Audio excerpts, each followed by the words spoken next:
Let me start the end from the beginning on this video right here, and then I'll backfill it. This guy, this Randall Hall, says, we have been the bigger supporters of law enforcement until this happened. This is another classic example of back the blue until it happens to you. Look what happened to this guy. I'm going to read some of this right here, and then we'll play this video. So this guy is suing League City in Texas after he says police officers wrongfully arrested and jailed him and his wife more than 3 weeks ago. This thing's going to go over it a little bit, and then we'll get a little bit in depth with it. I think there's another. Yeah, we'll actually go through this video right here where they deal with more information on it. But I want you to remember the guy who became the victim of police brutality and violence and theft and evil in front of his family used to be big supporters of law enforcement until the Blue Line gang members went against him. Big supporter, Blue Line members don't care. You're our slaves, you're our servants. Power corrupts and absolute power corrupts absolutely. And this is what they do to people like that. League City after he says its police officers wrongfully arrested both him and his wife. It all started with what they thought was a minor fender bender in a parking lot more than a month ago. So we do want to mention that this is a very complicated case with many layers of details. ABC 13's Rosie Wynn breaks it down for us and how the city is responding. We are big supporters of law enforcement until this happens. Randall. Well, how many times do we have to hear that? What is it going to take for people to understand that the cops are who they are? And power is a corrosive force within the human psyche. When you get that power, especially when it's unquestioned, unrivaled, unbridled power, where they actually believe they have a higher claim over your life and property than you, how many stories like that does it take? Does it really have to happen to you? Does the force and violence and brutality and aggression from the police department actually have to visit you and your family before you wake up and smell the coffee? It's like, do you actually have to put your hand over the fire to get burned to realize, hey, that's hot and I probably shouldn't do that? How many kids do you have to see stick their tongue to the flagpole and lose the first 12 layers of skin on their tongue before you say, well, I probably shouldn't do that? I probably shouldn't be a subscriber to the tongue on the flagpole gang. I probably shouldn't be a part of that group. You probably shouldn't be supporting thugs and tyrants and brutality mongers. You should probably be smart enough to realize, hey, that doesn't have to happen to me and my family, where I get the idea where I should probably back off and not only not support them, I should probably do my civic duty and start exposing these criminals. Because you would do that if you lived in Chicago in the 1920s and 30s. You'd be exposing Al Capone and his gang of misfits. Yeah, I saw Guido again walk down the hallway past my door. I know it's only a matter of time before he comes and busts in my door, but he went to Richie Heller's door and he busted his kneecaps because Richie Heller didn't pay him what Guido and the mafia, Al Capone's mafia, thought he should pay. And I don't have to be a rocket scientist to know that it might be my door today or tomorrow that he's banging on and swinging that baseball bat on my kids' kneecaps or my kneecaps. Paul didn't expect to spend a night in the League City jail with his wife Rachel after she was involved in a parking lot fender bender more than a month ago. She says she was not... Went to jail for a fender bender. There's a lot of lessons here, by the way. I agree with this news lady. There's some layers of complexity we have to take apart and dismantle and research and scrutinize. But the bottom line is the Thin Blue Line gang crossed the line again. Crossed the line of morality between morality and immorality. And they did to somebody else what they wouldn't want done to them. That is the bottom line. This man and this woman who have this man right here and this woman who have 3 minor children were yanked from their house and thrown into a rape cage for a fender bender. At fault, which is why she left the scene without providing her information. According to the probable cause statement, the other driver claims she was at fault and called police, who responded after she left. And there is lesson number 1. If you get into a fender bender, get things in writing. Record. Don't just record the police. Record the interaction of what happened.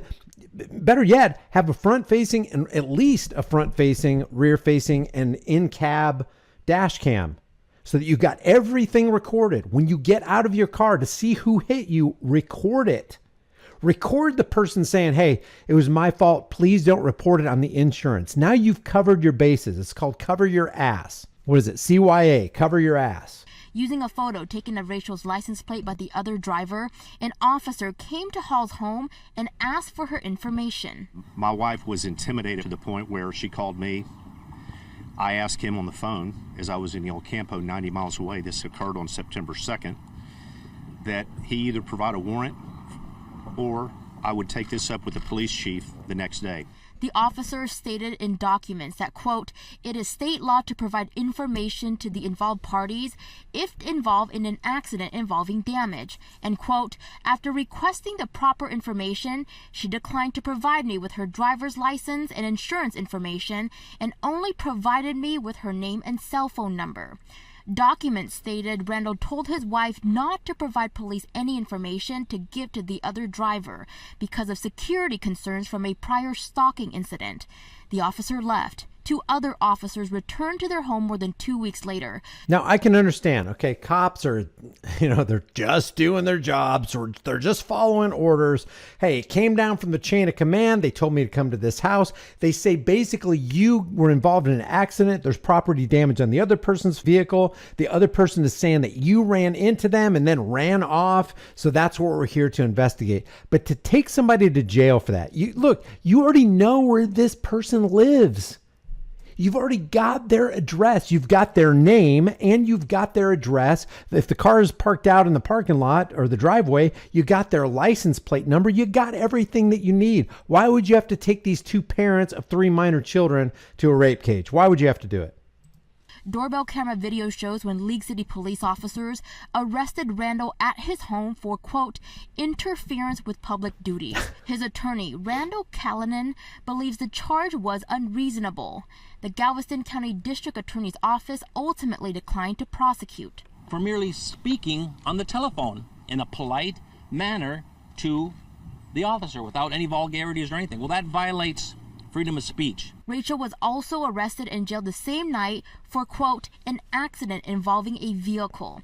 They say what was most alarming was leaving their 4 kids, who are between the ages of 15 to 10, by themselves all night. Our kids, traumatized because seeing their parents arrested, drugged from our home, had no idea what had happened, had no idea what was going to happen. Randall. Think about it. If that's how it played out, you got the cops inside your house, and there was a picture of them inside the house with this guy, his hands cuffed behind his back. But if how it played out was this guy, this Randall Hall, was in his house with his hands cuffed behind his back in the presence of his kids, you would think that there would be a moment of realization in the minds of at least one of the cops on the scene going, wait, can we just pause for a second? At least let's slow things down and think, if I had 3 minor children, I would not want them left in a house all by themselves with their parents in a rape cage. They're basically sitting ducks. What if they burn the house down? Are we going to be liable for that? Is the city going to be on the hook for that kind of thing? What if somebody breaks into the house tonight and there's nobody there to defend them? I mean, aren't we responsible for what we're about to do? Shouldn't we leave at least one of the parents here? We already know where they live. They're not going to flee the country because there's a fender bender, especially if we have one of the parents in custody. There's nobody thinking outside the box. There's nobody saying, what would I want done to me if I was the person who the cops are coming in to harass and collect from? Because that's what this is.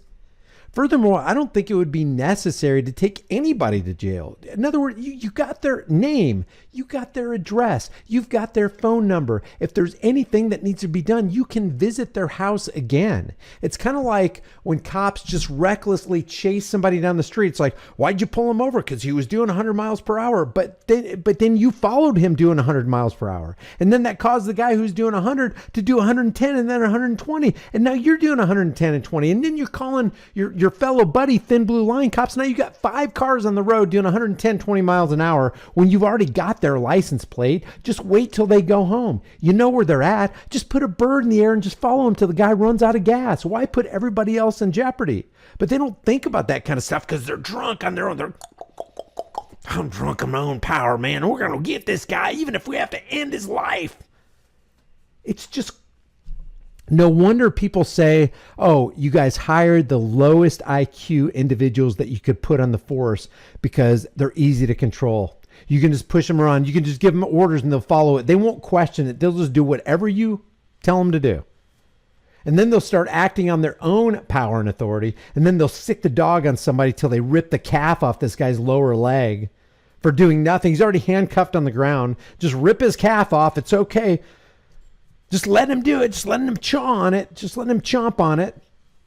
Chasing people, beating people, brutalizing people, threatening people, tasing people, macing people, shooting people. Daniel Shaver's trying to do the best that he can to keep up with all the commands of Philip Brailsford. Wasn't good enough. Those three scared, fully armed, fully protected men in that hallway of that La Quinta Inn in Mesa, Arizona, the Mesa Police Department was so scared of Daniel Shaver, they had to unalive him. Was asking for $25 million in the lawsuit, vowing to use the money to help others who feel mistreated by police. They also want a public apology from the police department. Look at that. Behind my badge is a heart like yours. I bleed, I think, I love, and yes, I can be killed. And although I am but one man, I have thousands of brothers and sisters who are the same as me, and they will lay down their lives for me. And I, them, we stand watch together, the thin blue line, protecting the prey from the predators, the good from the bad. End of watch. What a load of steaming BS. You may have a heart, but it's not being used, or maybe it is because it's a blackened heart, but you're doing to others on a daily basis what you would not want done to you, what you would not want done to your loved ones. And don't give me this, I will lay down my life for you. You're kidding. You're actually out there taking lives. Taking lives from who? From burglars? From murderers? From rapists? No, from people who are sitting in the parking lot of McDonald's trying to enjoy their hamburger. From people who are out in the ocean just trying to enjoy a sunny day. From people who are minding their own business, sitting in a state park, sitting in a public place, or recording on a public sidewalk. You just got to walk up to them and mess with them and harass them so that you can find something, anything, to justify your existence as a badged tyrant. And more training for their officers. In a statement to ABC 13, a spokesperson for the city and district attorney's office says they cannot comment on the specifics of this case due to an ongoing lawsuit. We can't comment on the specifics of this because unfortunately they got a lot of that stuff on videotape. This is why you always want to record the police. Guys, don't let them diffuse you and mentally disarm you with fine sounding language or friendly conversation or jovialness and joking around. Don't drop your guard for a second. There's a reason they're acting like your friend. There's a reason they're being nice. There's a reason they're joking around with you and trying to make you laugh, because they want you to loosen up and just start talking. They want you to start talking and divulging information, because everything you say, they're recording and they're going to put it in their logbooks.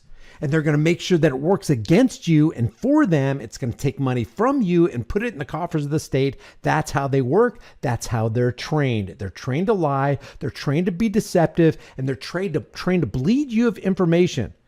One of the best things that you can do, and every situation's different. You got to feel it out. But one of the best things you can do is say absolutely nothing. Remember last week that guy went through this border patrol crossing and he didn't say anything. Nothing. They kept trying to say, I need your ID, need your ID, you need to roll down your window. And he's like, he just said nothing. Or maybe talk to him like Batman. What is your business here? What is your business here? Why did you pull me over? Did I commit a crime? Just keep asking questions in a real intimidating voice. Or just don't say anything at all. They have no power. The more you talk, the more power you give them, the more justification they have in their minds to, we got to investigate. You've been drinking tonight, sir? When was the last time you had a joint? You got any drugs in the car? Is there anything in the car that could stick me, stab me, poke me, hurt me? Why are you, if you're so concerned about being stick stabbed, poked, and killed or hurt, maybe this isn't the job for you. Maybe you need to get a clerical position or start flipping burgers at Carl's Jr. So I wanted to bring up that right there. Man sues League City Police. This is in Texas, claiming officers wrongfully arrested and jailed him and his wife. And it does look wrongful to me. It looks wrongful. It looks to me like, you know, the cops are just exercising their power. It was a retaliation stop, or they just didn't have anything better to do. This is another thing. Why is crime so high in cities? Because cops are too busy harassing and collecting from peaceful citizens who are just minding their own business and are productive members of society. They're not going after murderers and rapists and thieves and BLM and all these people who are causing trouble. I mean, heck, you could probably throw a Molotov cocktail in the middle of the city and they'll still go after you because, hey, somebody said you backed into him in a parking lot. We're going to take this person in.